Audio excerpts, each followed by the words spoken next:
If you're new to creating videos, it can be a huge undertaking knowing all the settings and the things that surround getting the best picture possible. And in this video, I wanna make it super simple and easy to understand in this video basics guide, all in under 10 minutes. So let's go. You gotta just press record. Hey, what's up? It's Omar with Think Media, helping you build your influence with online video. And on this channel, sometimes we do tech gear reviews, other times we do tutorials just like this one. So if you're new here, consider subscribing. I wanted to contextualize kind of the way I was thinking through how I was coming up with the way I was gonna teach this. And contextually, this is for people that essentially are, getting into video in shooting themselves and creating YouTube videos. But this isn't your, videographer's guide to better video, even though you will learn a lot. But that's just who I'm thinking about. I'm thinking about the content creator, the solo creator, the person who is filming themselves using their smartphone or their, camera. But let's get into the first thing, which is frame rate. Now, frame rate or frames per second is essentially, to make it super plain without getting too technical when it comes to this video, frames per second means just that. It means the amount of frames taken inside of every second of video. And so traditionally speaking, you're gonna really encounter, I would say for most people, you're gonna encounter 3 different frame rates, right? So the first is going to be 24 frames per second. That's 24 images that is taken every second to create your video. The next is gonna be 30 frames per second. Otherwise, sometimes, it's like 29.97, but let's just say 30 frames per second. And then the next one is going to be 60 frames per second. Now, all 3 of these actually create a specific look. The videos I create here at Think Media, I typically shoot at 30 frames per second. And so if you just don't even want to think about anything, just choose 30 frames per second on whatever camera you're using. Even your smartphone, you could select 30 frames per second. I know on my iPhone, 4K 30 is an option, but I like shooting at 30 frames per second. Now, I just wanna quickly say that each and every frame rate has a specific look. And the reason why I bring this up first is because you wanna decide this frame rate before you shoot your video and before you edit, because everything from this point on is now gonna stay consistent. I'm gonna shoot in 30 frames per second. I'm gonna edit a 30 frames per second video project, and I'm going to export a 30 frames per second video. And that's how you get smooth motion throughout your entire process. And so that goes to say it is impossible for me to show you what 60 frames looks like when I have output a 30 frames per second video. And same for 24 frames. I can't show you what 24 frames looks like. If you wanna see the difference between how each and every single one looks, down in the description, I'll put some unlisted videos that are purely 24, 30, and 60, and I'll even throw 120 frames per second, just so you can see the difference between it all based off of what your camera shoots and what you decide to select. But when it's all said and done, I would encourage you, just shoot at 30 frames per second. A lot of people who shoot 24 frames, it's usually for like creative videos, short films, kind of like promos and things like that. I wouldn't recommend it necessarily for talking head YouTube videos, or maybe even vlogs, because vlogs aren't like cinematic, but that's just an opinion. I say select 30 because the next thing, it's gonna make it a lot easier, and that is shutter speed. Now, shutter speed is the fraction you see at the bottom of your camera, and usually there's a 1, a slash, and then a specific number. And so it could be 1/160th, and if you scroll or change your shutter speed, you're gonna change that bottom denominator.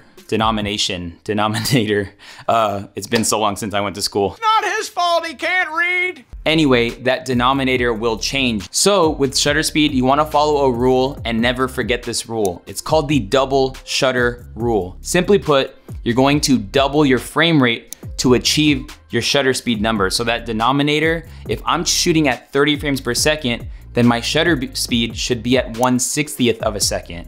And the reason why I do like how simple that is, because that's literally double of 30. 30 times 2 is 60. Once you dial in your frame rate, which if you just wanna listen to me, 30 frames per second, then our shutter speed is gonna be 1/60th of a second. And now essentially, you never have to touch that ever again. If you shoot regular YouTube videos like this, or just real-time video, 30 frames per second, 1/60th of a shutter. And now the next thing I wanna talk about is aperture. Aperture is the group of numbers you see that usually has a decimal type of number. So maybe it's 3.5 or 5.6.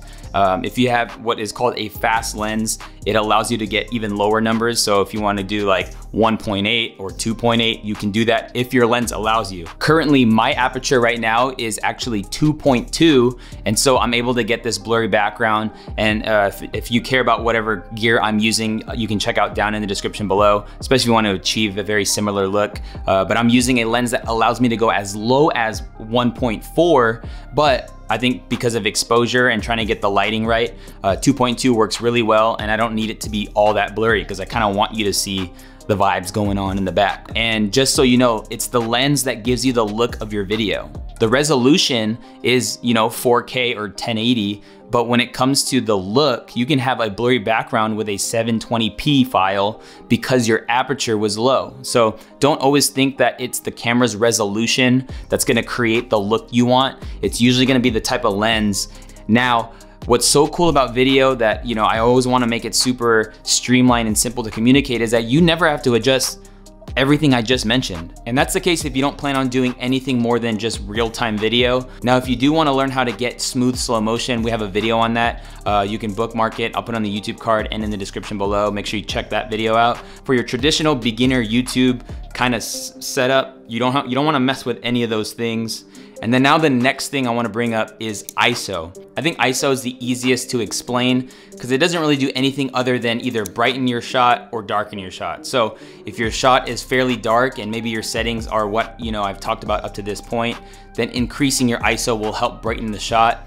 And then if it's too bright, maybe bringing it down will solve that issue. Now, let's just say, hypothetically speaking, your ISO is as low as possible, your aperture is as low as possible, you followed your shutter speed rule and everything like that, and yet it's still too bright. I would encourage you to either maybe adjust your lighting, your light might be a little bit too bright, or at this point, I would encourage you to increase your aperture.